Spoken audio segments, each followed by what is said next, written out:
Good morning, everyone. Before I call the first case, it's my privilege to recognize Ms. Teresa Williams and her Law and Justice class from 71st High School in Fayetteville. Welcome. This time, I'll call the case of Mole versus City of Durham, and we'll hear from the appellant.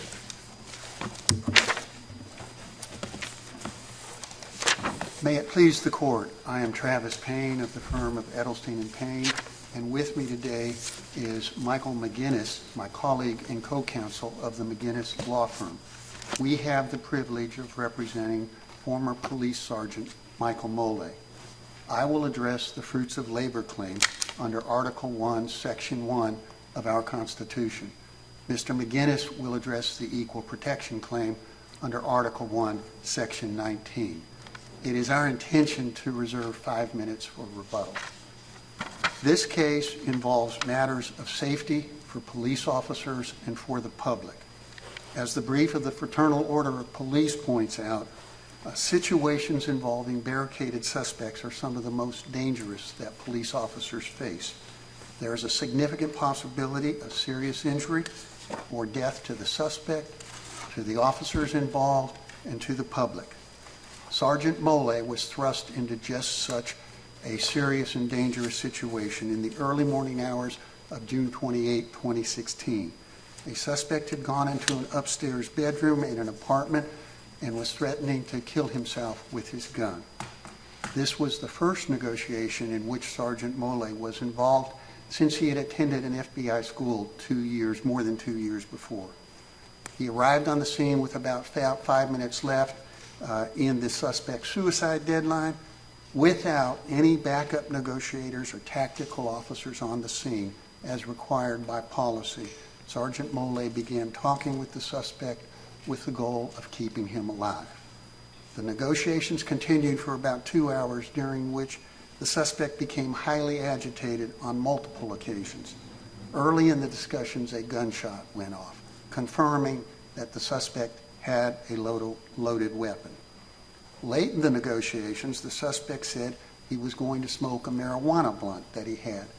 Sergeant Mole was taught in the FBI training that if barricaded suspects used intoxicating substances, they could become more unstable, possibly leading to this suspect acting on his threat of suicide. To prevent a suicide, as well as to prevent the suspect from deciding to shoot it out with the officers, he asked the suspect to hold off smoking the blunt. The suspect agreed he would hold off if he could smoke it after he surrendered. To get the suspect to leave the gun upstairs and peacefully surrendered, Sergeant Mole agreed. Sergeant Mole threw his handcuffs up the stairs. The suspect put the handcuffs on, his hands in front of him.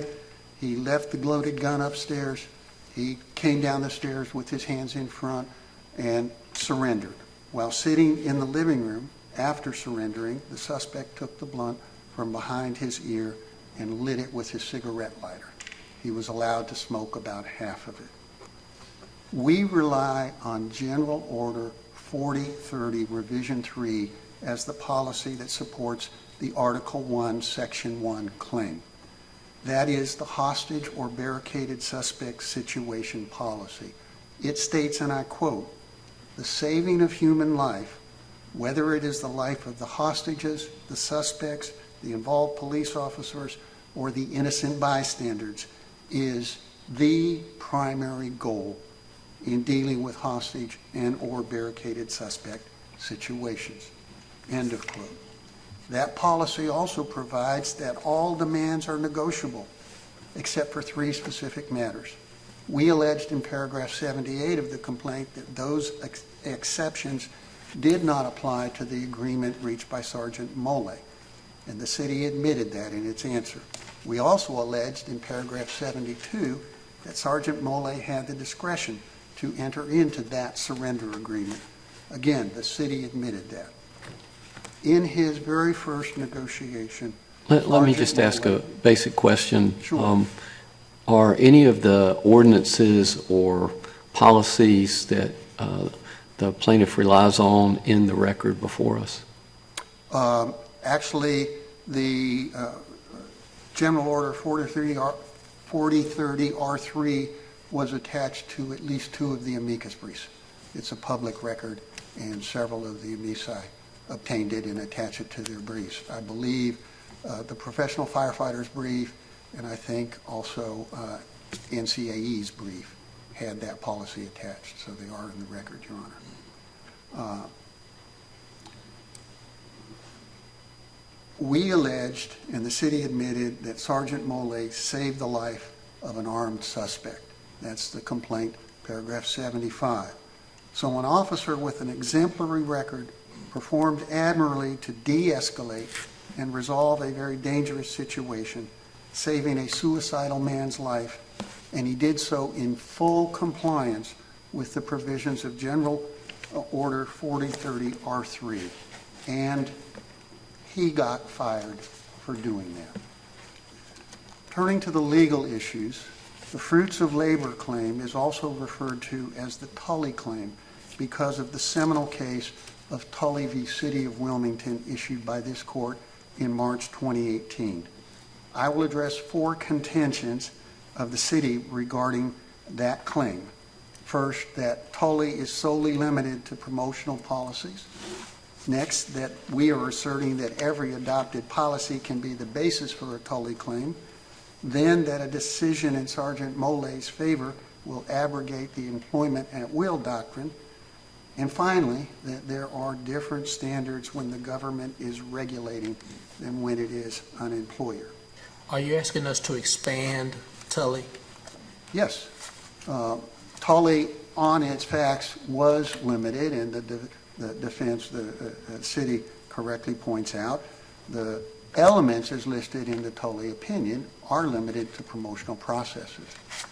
However, as the Court of Appeals stated in its opinion, the reasoning of this court is much broader than this promotional processes. So technically, Your Honor, yes, we are asking you to expand the Tully decision slightly.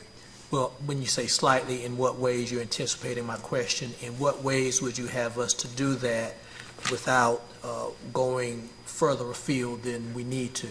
Well, when you think about policies that should form the basis for a Tully claim, well, promotional policies are important and should be followed. The policy we rely upon here, which was adopted to protect the safety of police officers and citizens, that policy in the great scheme of things is far more important and far more impactful than a personnel promotional policy. We are proposing, and we've said this in our petition for discretionary review, we've said it in our brief, that where a first responder fully complies with an operational policy adopted to protect first responders, police officers, and citizens and the public, and is fired for complying with that policy, that is certainly arbitrary and capricious on the part of the public employer, and it amounts to a Tully claim, or the basis for a Tully claim. Tully involved the governmental entity not complying with its own promotional policies. Mm-hmm. We're not talking about promotion here, of course. We're talking about the ability to maintain one's employment, and the other side feels as though that could abridge the at-will doctrine in this state. How do we balance the two? Well, at footnote 8 of our brief, we address that, and that is, in 1977, the U.S. Supreme Court, in the Mount Healthy decision, did address the issue of constitutional claims arising for public employees. It was a public teacher in that case. And as the court held that that public school teacher was still an at-will employee. They agreed that was the primary defense of the school system. They agreed with that, but they said where the discharge implicates constitutional rights, it cannot stand. And that's the same case here. We submit that Sergeant Mole's discharge violates his fundamental right to the fruits of his labor, Article 1, Section 1. It implicates constitutional rights, and it cannot stand. But a decision favorable to Sergeant Mole here would in no way prohibit public employers from discharging employees who are not performing or for other reasons that do not implicate constitutional issues. Counsel, I'm going to jump in here because I have some questions, and I don't want to eat too much into your friend's time on equal protection. But so if you look at Tully, and I think Tully, in terms of outcomes, certainly correctly decided. If you look at just a general question of was it a constitutional violation, but I'm curious why the court in Tully used fruits of their own labor clause and rejected the law of the land clause claim. So Tully starts out and it examines the fruits of their own labor clause. It talks about cases like Balance, and there's a long line of those that dealt with the government preventing people in the private sector from engaging in a particular occupation. And then they talk about Presnell, and which to me seems more like a law of the land clause, due process case. Mm-hmm. And ultimately what it seems to me that Tully is saying is when the government creates a process, it has to provide due process, has to, whatever guidance it has, it can't act in a way that is arbitrary and irrational in that process. And that's what happened in Tully. The outcome there, that promotional decision made no sense on those facts, and that's why the court said it violates Constitution. My fear that I'd like you to address is if we force this into fruits of their own labor clause, we're going to make fruits of their own labor clause coextensive with the law of the land clause, which is already coextensive with the 14th Amendment's due process clause, and we just have a total mess. And it seems to me we need some guidance to litigants in our state about where is the source of this right when the government is acting in an irrational way and employing citizens of our state. So can you respond to that? Well, I have a bit of a disagreement with you. In Tully, this court specifically held he was an employee at will and had no property interest. I don't view the Tully decision under Article 1, Section 1 as a due process decision. It is fundamentally, when government enacts a policy, they should ought to follow it. Well, and they didn't. And that makes it arbitrary and capricious. That gets to my question. Why does this court seem so fixated on the idea that you only have a law of the land clause claim if it's dealing with property? If, there's, even in the 14th Amendment due process context, there's the notion that if a state or the government creates a process for people, that it has to follow that process even if you might not describe it as a property right. It's the idea that you owe it as a matter of procedural due process when there is a system like that you don't act as the government in an arbitrary and irrational way. And why wouldn't that be kind of the nature of the Tully claim and of your claim in this case, that there are these ordinances, there is this understanding, and if the decision by the government in this case is truly arbitrary and irrational, it would violate that principle, but perhaps not the one at the heart of fruits of their own labor, which is about the government allowing people to compete freely in the marketplace. Well, again, Sergeant Mole was discharged, and I think it was Corporal Tully was just denied a promotion. I think that, again, this case has more serious facts in it than the Tully case did. I did a case years ago on the Fourth Circuit, Pittman versus County of Wilson, and again, we were relying on a policy that seemed to give her some rights, and the Fourth Circuit held that the employee handbook created no rights, did not create a property interest, and booted us. And that has now been adopted in North Carolina law by our Court of Appeals. I don't think this court has quite gotten there, but probably will. I view the due process argument as a separate constitutional font of protections. They don't apply to Sergeant Mole. We tried to make that argument at the Court of Appeals. We have abandoned it here. We were trying to rely on all the policies creating an implied property interest.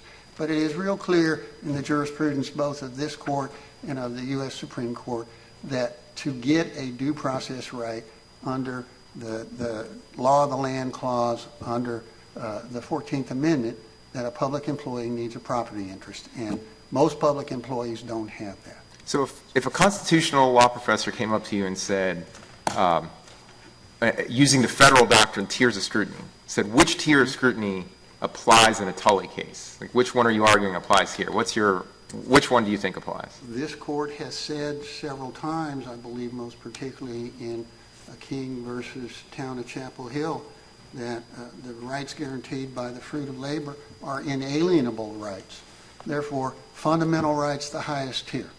That would be my argument on that. But does it look like they're applying strict scrutiny? I mean, that to me is a reasonable argument, but that's not the language they used in Tully, right? It seems like they're applying rational basis. Well, Tully says that, we express no opinion as to whether or not Tully's claim actually can be proved, and doesn't articulate that standard, I do not believe. But when you're focusing on is a government action arbitrary or rational, Yes. that's not language you'd use in strict scrutiny, right? You don't, if you're applying strict scrutiny or even intermediate scrutiny, you're not asking is it just wholly irrational or arbitrary, or, there's a much more difficult standard for the government to satisfy, right? Yes, it would. So, what I find curious is there's a strong reason to apply that kind of a standard, rational basis, to a law of the land clause. Because the law of the land is coextensive with 14th Amendment due process. We know that this type of claim there, just a claim in employment, would receive rational basis. I'm concerned that the Tully cases are forcing fruits of their own labor clause into a rational basis standard that our framers never intended for it to apply to that clause. So, is there something we need to do as a court to clarify what the standard is for this unique provision in our state constitution? Well, again, I think this court has said that it's an inalienable right. It is a fundamental right, and under the standards, even by the United States Supreme Court, fundamental rights result in strict scrutiny. So I need to defer to my colleague, Mr. McGinnis. Counsel, I'm sorry. To your right, I have a question. Okay, certainly. How would your argument be different, if at all, had the suspect, had the drug involved been, for example, heroin instead of marijuana? Would you be making the same arguments? That is not this case, and I haven't thought about that, Your Honor. I think under this case, the facts basically are established that what Sergeant Mole did complied with all the provisions of 4030 and fulfilled the primary objective. And allowing someone to smoke that joint, that's not even a jailable offense. That's a $200 maximum fine. But it wouldn't have been a violation of 4030 had the drug involved been heroin, and had Sergeant Mole done the same thing, would it? I haven't thought that clear. I will agree that there certainly are theoretical agreements that the negotiating officer might have made that would have been so far out of bounds that it would be unreasonable and would not comply with 4030. That is not this case, though. Thank you.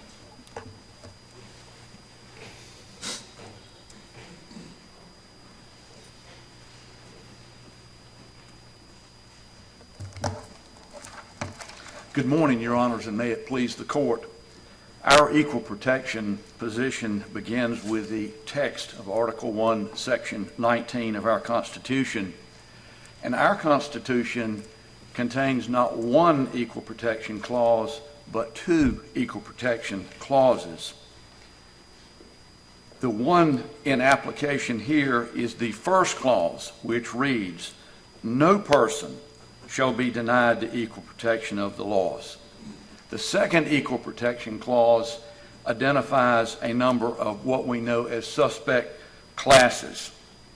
Sergeant Mole is surely a person, therefore triggering application of the first clause.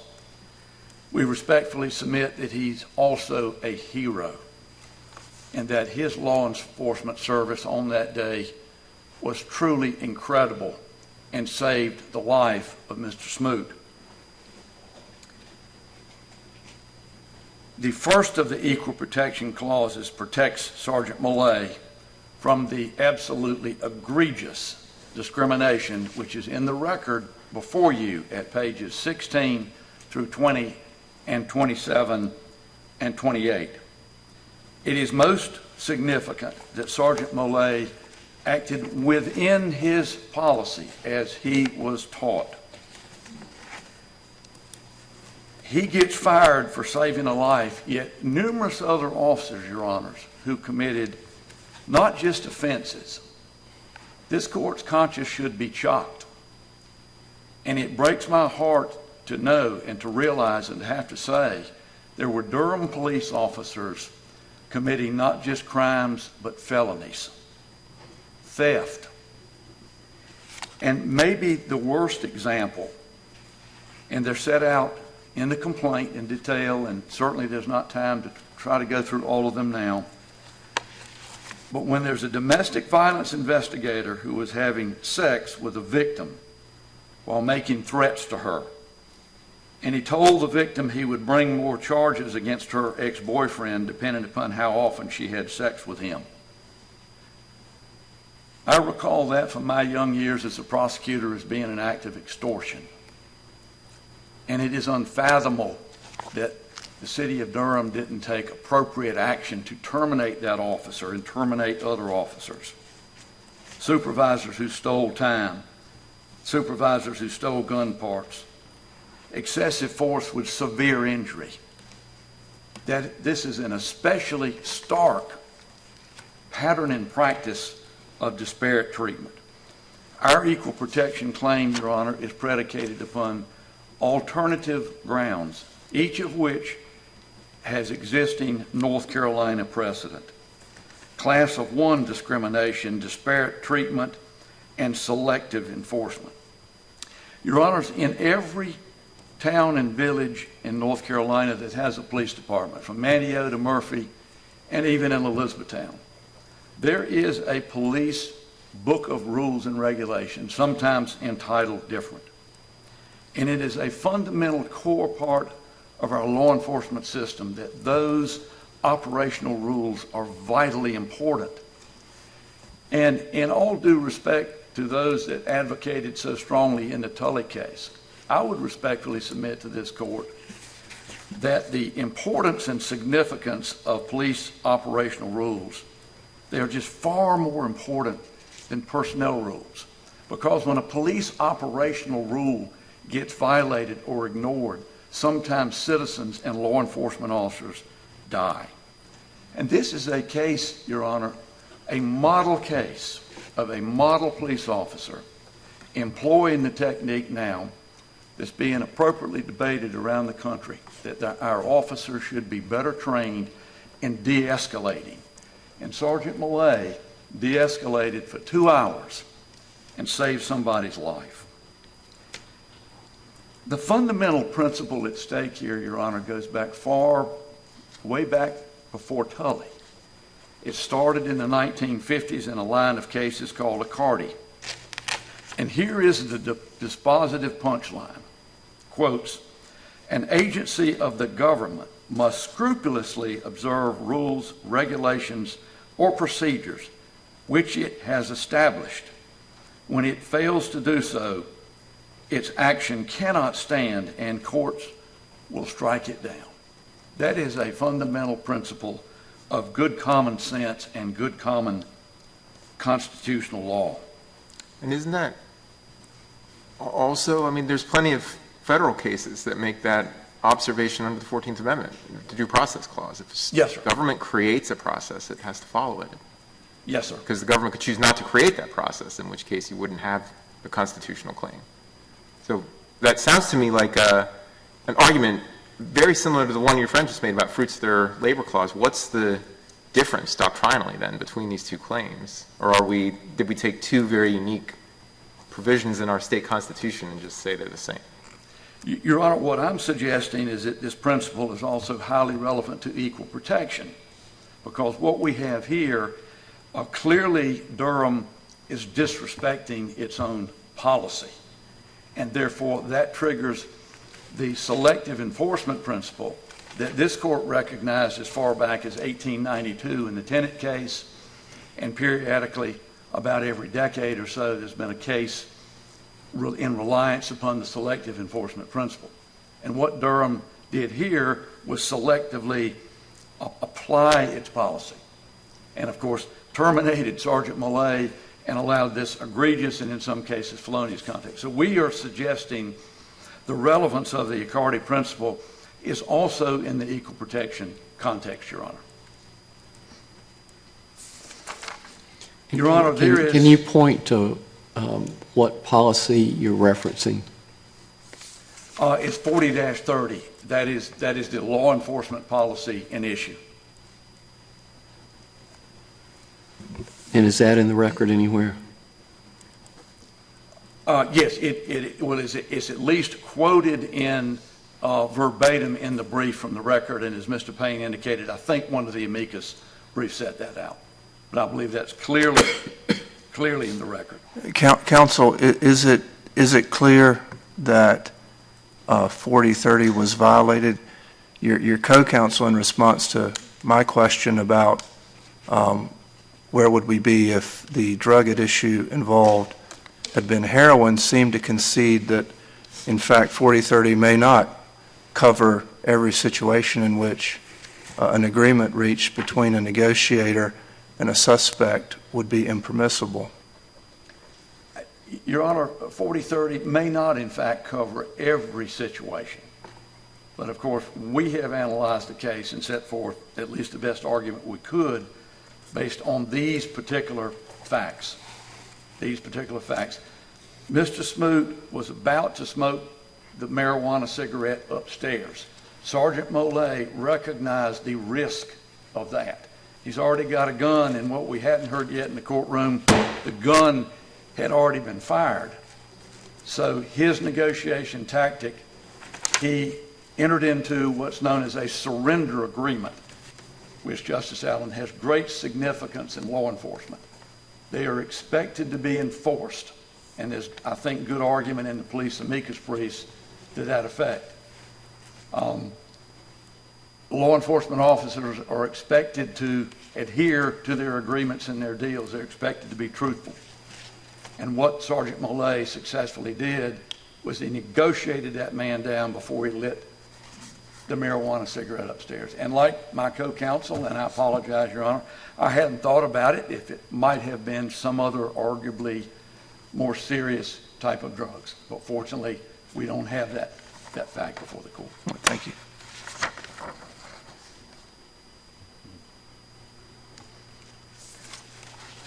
Your Honors, I'm reminded that my time is limited, and I thank you for that. There is precedent, particularly in the Toomer case, which has been a 22-year precedent. The law enforcement community in this state has had that precedent to use to attempt to protect jobs. We respectfully asked you to reverse on the equal protection claim so that police officers are considered persons under the equal protection clause. Thank you.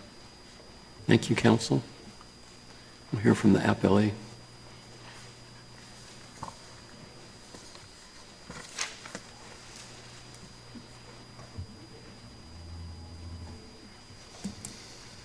May it please the court. My name is Henry Sappenfield. I'm from the law firm of Ken and Craver in Durham, and I'm here representing the city of Durham in this matter. I'd like to begin by discussing why Mr. Molley's allegations do not and cannot meet a fruits of the labor claim under the North Carolina Constitution. The differences are not just that one involved a promotional decision and that one involved termination. I would say, looking at the explicit elements that this court set out in Tully, that there is a lack of causation here. The plaintiff in Tully was injured because he answered written questions on a promotional exam, which had a city policy that were to have contest and criteria validity. And then he was not permitted to grieve that decision, despite the fact that there was a policy that allowed him to correct or retake the test. Here, Molley, in his discretion, permitted a suspect who was in custody to smoke a marijuana cigarette in front of him before he took him in to be booked. The chief of police did not violate a city of Durham policy in making her decision to terminate Molley. As detailed in Mr. Molley's very extensive complaint, the internal affairs investigation occurred. There is a there's a process where these supervisors go through and can make a decision. All the supervisors say, this requires demotion, this requires demotion, this requires demotion. It gets to the chief of police who says, no, not demotion, termination, and here we are. Speaking of the process, how should we look at this aspect of there being a pre-dismissal hearing, which under the policy of the city would take place 3 days after notice is given of the pre-dismissal hearing, and yet the hearing was held the next day? That's correct, Your Honor, and that goes directly to my point. And it's not, keeping in mind we're in 12b-6, and we're limited to what's in the complaint. It's not fully explicated, but it does talk about the reality, which is the pre-disciplinary conference occurs with Mr. Mole's supervisor, not with the chief of police. And the supervisor can make their determination, but it is the discretion exercised by the chief of police in her decision to terminate Mole, which has led to the issue here. And I would put to this court, based on the specific factual allegations that have been presented to you, there is no direct causation issue. Is it discretionary when the pre-dismissal hearing takes place? It is not discretionary. It is, what I'm saying is that policy was not complied with. I'm not trying to argue otherwise. I'm saying the fact that he didn't have additional time, based on his own allegations, what is the harm? Because again, the harm he complains of is the chief of police's decision to terminate him. And the Court of Appeals in its decision said, well, Mr. Mole would have been given additional time to prepare. But as detailed in the extensive briefing in this matter, the facts are known. There are no fundamentally different facts. There is nothing different to be presented. The same material is presented to the chief of police who made her own independent determination. But in light of Tully and the argument made by the other side that Tully applies, what would be the response that the city did not follow its own governmental policies because instead of waiting 3 days to have the pre-dismissal hearing, it held it the next day, especially in light of what the petitioning party is saying here, that there was no time to get the position together of the officer to be able to respond to what would be anticipated in the pre-dismissal hearing? Yes. The third element in Tully was that the plaintiff was injured as a result of the violation. The violations of the policies in Tully were directly at issue in those decisions. It was those two specific policies that applied. Here, the issue would be that it's not 40-30. Let's say that there was, in fact, a city policy that you must comply with surrender agreements. There is not. Appellants point you to good policy arguments that have been presented to this court in amicus briefs. That's not the same thing as the city of Durham having a policy. If there had been a policy that you must... Maybe you're headed right in this direction, but so your position, if there was a policy, and the policy is even more specific, suppose the policy says to de-escalate a hostage situation, officers may, upon the surrender, of the suspect, allow the suspect to smoke a marijuana cigarette, or, what the exact facts here. Would there be a fruits of their own labor clause claim and termination in your view? If so long as this court upholds Tully and the reasoning in Tully, then I think there would be. Now, it's interesting to consider the fruits of the labor clause in Tully as it becomes a matter of first impression. It is a mirror image of the cases that preceded it, cases like State versus Balance, King versus Chapel Hill, Bazell versus Board of Aldermen of the City of Goldsboro. Those cases, the court found implicitly, explicitly, those were all police power cases, and those cases did not, there was an implicit or explicit determination that the policy being put forward, the governmental interest being put forward, was itself not valid. That is to say, there's no basis for regulating the licensure of photographers. Why do you say that? Because, this is part of what concerns me about Tully is imbalance.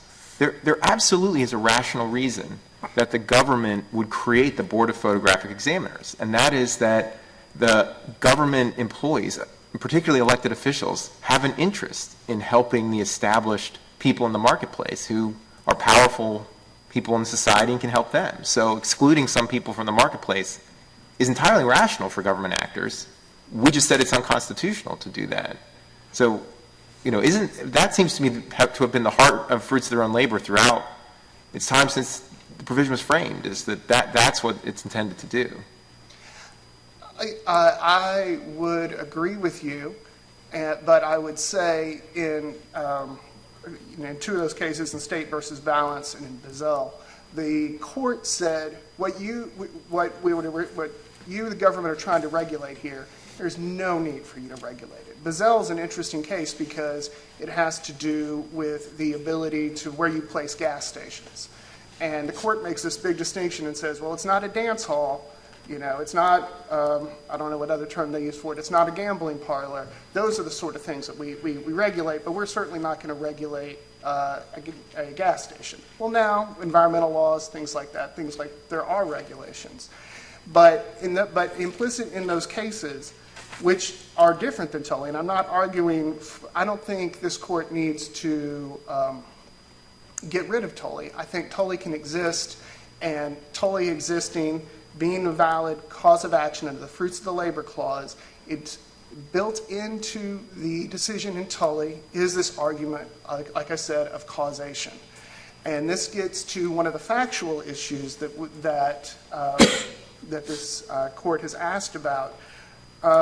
What's been alleged here is that Sergeant Mole heard that this guy was going to smoke a marijuana cigarette, and he brought about a great resolution.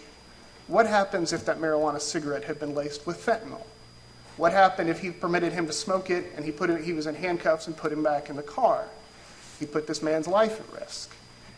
This goes to the reality that, as opposing counsel can point to the unfairness of it and the egregiousness of it and the unhappiness of it, it doesn't create, those are policy decisions that are based on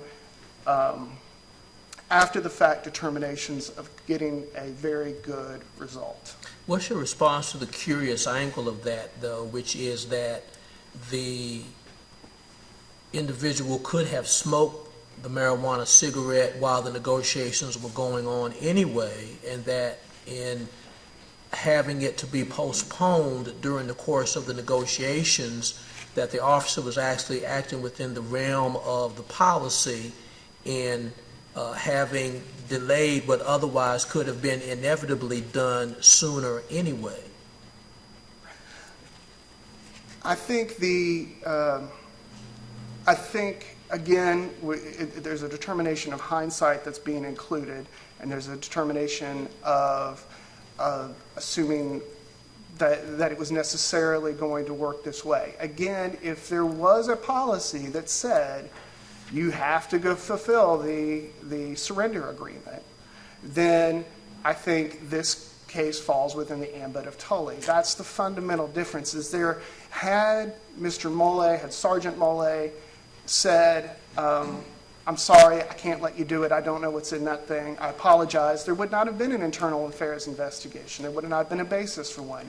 Had Sergeant Mole said, the chief downtown, she's not going to let you smoke marijuana cigarette, but you said you wanted to see your son, I'll get you extra time with your son. So question, what was the conduct unbecoming, was it unbecoming to make the agreement, or was it simply unbecoming to honor the agreement? I would say, keeping in mind that I didn't draft the complaint, but I think the implication from the way it is drafted and from outside knowledge, it was the honoring of the agreement. It was the permission to smoke marijuana while in custody. And this case is a powerful case for plaintiffs and the plaintiffs' bar, because the changing perceptions of marijuana consumption in this country. And the reality is that he had some substance that we don't know what it was. It turned out to have been marijuana, and everything was fine. but we don't necessarily know that that is what it was, and that is what the issue is. You know, Well, let me give you a sort of another version of the hypothetical I posed to the plaintiff's counsel. Suppose it had been heroin. Would you say that Sergeant Mollet agreeing to allow the subject to use the heroin upon surrender, in that situation, would you say that the agreement would be unbecoming? Conduct unbecoming? Yes, I would agree. I think that's just a more egregious and a less persuasive set of facts for the appellant had it been. So it's okay, it's not conduct unbecoming to agree to allow the subject to smoke marijuana, but it would be conduct unbecoming to agree to allow the subject to use heroin. Well, I'm answering on behalf of opposing counsel. I would say that it's conduct unbecoming. It's within the chief of police's discretion to make both conduct unbecoming. The fact is that these are persuasive facts because many people would consider the marijuana not unbecoming, but the heroin unbecoming. And that goes to a key point that I'll get to later, but the equal protection argument fails. Toomer versus Garrett is not readily applicable to the facts here. Toomer versus Garrett had to do with the alleged release in retaliation of a personnel file with embarrassing information that was alleged to be fabricated. And it was done, like I said, in retaliation. It doesn't sound in employment law the way this does. I know that you're moving on to, sorry, you're moving on to equal protection, but I do have one more question about the Tully claim, and I'm really struggling to understand your argument about causation, and in particular, you seem to be suggesting that the policy would have to be very narrow and specific to this circumstance to give rise to a claim. But my question is, reading the policy that was in effect at the time, 4030, in effect at the time, where it clearly says the saving of human life is the primary goal in dealing with the hostage or barricaded suspect situations. All demands are negotiable except for the following situations. Then 3 situations are laid out which don't apply here. How would an officer be on notice or have any knowledge that taking action which his training tells him to do, that is action to prohibit the individual from taking a altering substance while he's barricaded because that could change his behavior. Taking action that he's trained to do, how would he be on notice that that would then subject him to termination? I would disagree, Your Honor, and say that his training required him to permit the suspect to smoke the marijuana cigarette. Again, and we're dealing with the actual policies here, not the policies that are being prescribed, not the policies being advocated in the amicus briefs.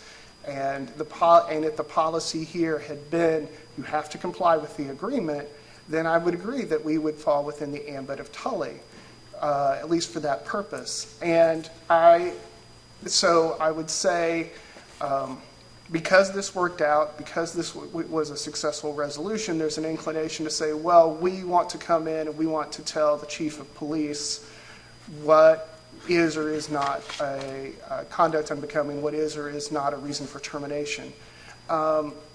And this goes into the policy concerns that arise from constitutionalizing these sorts of internal decisions.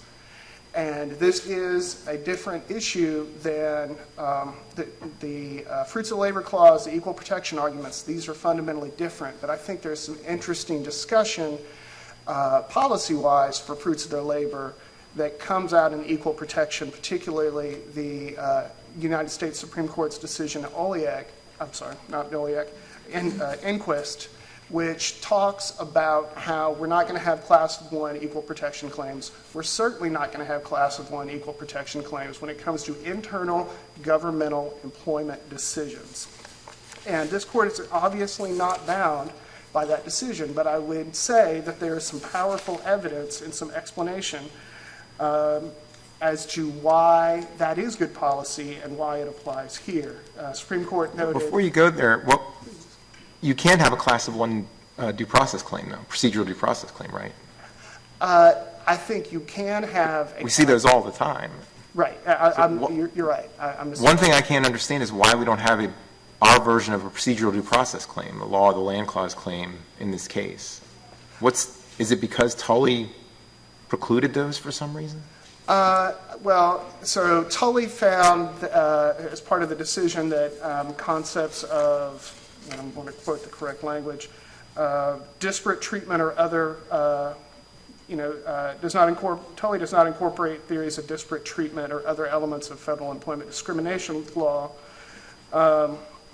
So I would say Tully talks about it in that context. I think there is no procedural due process claim for multiple reasons, one of which is there's no property interest as demonstrated in Presnell v. Pell. Presnell v. Pell talks in the employment context of a liberty interest, but that claim also involves stigma. There's no allegation of stigma here, but in Presnell v. Pell, the court talks about how if there's an opportunity to be heard and an opportunity to agree the precision, then that liberty interest is satisfied. And I think that... So why not apply that logic, the Presnell logic, to the Tully facts and say you created this process and then you didn't follow it arbitrarily, and that's a violation of the law of the land clause. I guess that's the core of what I'm struggling with in this case. It seems such a clean way to resolve it so we don't have to keep trying to understand where the line is in Tully. And then we could just apply that principle to the facts in this case and say, was there a clear policy that was violated, and go from there. Your Honor, I would say for Tully, going through that process, it results in there not being a violation of the law of the land clause. And this gets back to the causation argument I was making, which is there was an opportunity for this matter to be investigated. It was investigated not by the people who made the decision as to what punishment should happen. There was a file created. It was investigated. It went through all the way up the chain of command, and decisions got made. After the decision was made that Sergeant Mole was unhappy with, that the chief of police chose to terminate him, he was then permitted to grieve the process. So I would say we can frame it that way, and So you've made a statement in there that it was investigated, and yet the allegation in the complaint is that the investigation was never completed. Why, are we, one, required to take the allegations of the complaint as true, and if the investigation was never completed, why does that not support the claim? Your Honor, I would say that 12b-6 under North Carolina law is the standard is not as tough as it is in federal court regarding plausibility and the requirement, but there's still no obligation by this court to accept legal conclusions, and I think there's still a requirement for specific factual allegations, and there's places where the complaint is very detailed, and there's places where it is very broad and vague. And I think had this court been provided with some specific factual allegations as to how and why it is insufficient, that itself could lead to the claim. I think opposing counsel has argued elsewhere that Sergeant Mole was terminated for telling the truth. That's a somewhat misleading statement. Sergeant Mole was terminated for telling the truth about what he did, and there's no dispute as to what those actions were. Now, so in that context, I think that there is a broad allegation about how the process wasn't completed. There's no specific allegations as to how and why it was not.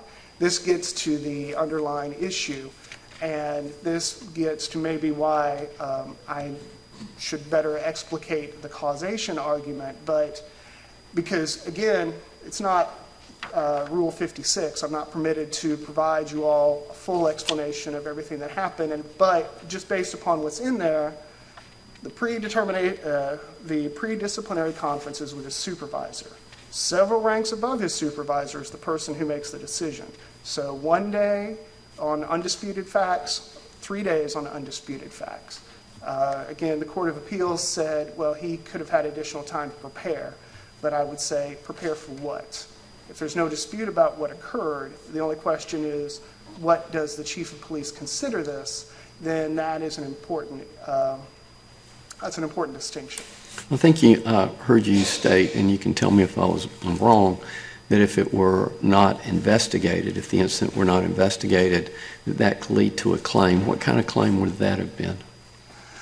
Well, if it was not investigated, then it potentially could, not under these facts, but if we had, if Mr. Mole had a property interest in his employment, he had signed a written agreement that he would only be terminated for certain reasons at certain times, and then the city did not comply with that process and terminated him without complying with that process, and he had a property interest, then I think that would give rise to a claim. I think for purposes of procedural due process and the cases that have discussed it, I don't think they explicitly require or they don't require investigation, but if there was a property interest and there was a policy that required investigation and that was not complied with, that would have created a claim, but that's not the situation we find ourselves in here. Is there a property right in the procedure themselves? There is not a property right in the, I do not believe there's a property right in the procedures themselves. This court back in Washute versus McNeil talked about, this was again a City of Durham police officer who was terminated for supporting his wife's actions to speak on her behalf in the department, and procedural due process claims were alleged there, and those were dismissed. And I think that that's still good law and applies. So I know I keep coming back to this, but so even if there's not a property interest, your position also is there's no liberty interest in if there's clear policies in place and you as a government employee rely on those policies, arguably save someone's life, and then get fired for that. There's no liberty interest in saying the government arbitrarily and irrationally refused to follow those policies, assuming that is what happened in a case like this. And therefore, and I lost my job because of that, and I can pursue a law of the land clause claim for the violation of that liberty interest. Do you disagree with that? I do think there could be a liberty interest claim for an officer in situations such as this. I think Presnell opens that up. And I think that exists under North Carolina law, and it could arise. I think that liberty interest claim, though, is satisfied if there are procedures in place. And those procedures occurred, and those procedures happened going through the process.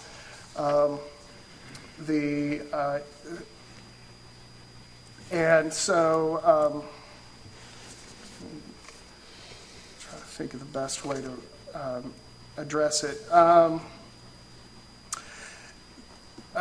To go in briefly back to equal protection, appellants talk to you all about discrimination, and said that Mr. Mole was discriminated against, and that's discrimination in the broad sense, not in the narrow constitutional suspect class sense. But that is exactly what the Supreme Court dealt with in Inquest, where it talked about how supervisors making individualized decisions and discriminating between situations is itself subjective and individualized, and that's how that process is supposed to work. One thing that we've not covered, I've not covered, is the ability of police department supervisors to make decisions about who to hire and who to fire. Now, it's outside the scope of the complaint, but the reality is the egregious actions by police officers that didn't result in terminations happened under the previous chiefs of police. This chief of police comes in, is she not in a position to make a decision, I'm not going to allow this sort of thing anymore? Are we bound by the determinations that since these previous matters weren't treated as severely, that I can't get more severe, not only with those matters, but lesser matters? And that is an important part of being able to do the job and make the necessary decisions. Counsel, I hate to throw you off stride, but would you concede that in entering the agreement with the subject, that Sergeant Mollet did not violate General Order 4030 R3 on its face? Absolutely. So it seems to me what you're saying is that the agreement was okay, but honoring the agreement was a violation. That is correct. So do you see a problem with putting a negotiator in that position? Your Honor, I would say that had Sergeant Mollet not complied with the agreement, it might have led to policy issues down the road, but it certainly wouldn't have led, maybe, but it certainly wouldn't have led to a potential issue for Sergeant Mollet here. I think, again, we run the risk of making a decision based upon how this particular situation played out. What happens, again, you put the suspect in cuffs, and he takes heroin. There's angel dust, or there's something horrible in the marijuana, and you've now put him in a serious medical situation by facilitating something. Here, this worked out, but the policy doesn't say you have to comply. You must follow through in it. Could it undermine future hostage negotiations if the view becomes fixed in the public mind that negotiators won't live up to their agreements? Well, that gets into the arguments from the amicus briefs, and that's a key point, because those are policy arguments, and it's a 12b6 motion, and insufficient to state a claim. And we all run a risk whenever we, not supervisors in a department having no law enforcement experience, decide how we want to do it. That may be the better policy. That may be the better way to do it.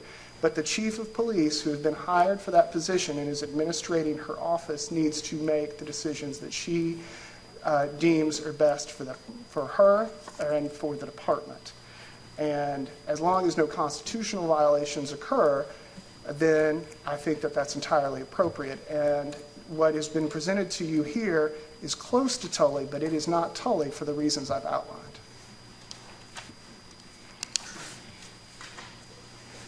And if there are no further questions, I'll conclude my argument.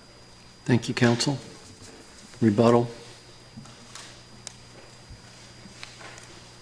First of all, on the issue of causation, we clearly pled that Sergeant Mollet fully complied with General Order 4030 R3, and that he was fired for complying with it. In fact, the second paragraph of the statement of facts from the city states that Sergeant Mollet was fired for his actions and decisions on June 28, 2016. Justice Allen, in terms of your question sort of about conduct unbecoming and so on, the city's representations regarding conduct unbecoming is a moving target. At the Court of Appeals, they alleged that Sergeant Mollet participated in the commission of a crime. Judge Carpenter, who had a law enforcement background, I believe, before he went to law school, immediately said, what was the crime? There is no crime for smoking marijuana. There is no statute prohibiting that. In this brief before this court, they have now said in footnote 3 at page 37 of the brief that the conduct unbecoming was destruction of evidence. Presumably, half of the blunt got smoked, was the destruction of evidence. In fact, Your Honor, we did plead what you just asked. That is that if he had not complied, if Sergeant Mole had not complied with the surrender agreement, that would have substantial impacts on being able to successfully negotiate similar situations, either with this suspect or with other suspects. It's going to get out on the street. So it was appropriate and necessary, and we have pled that, for him to comply.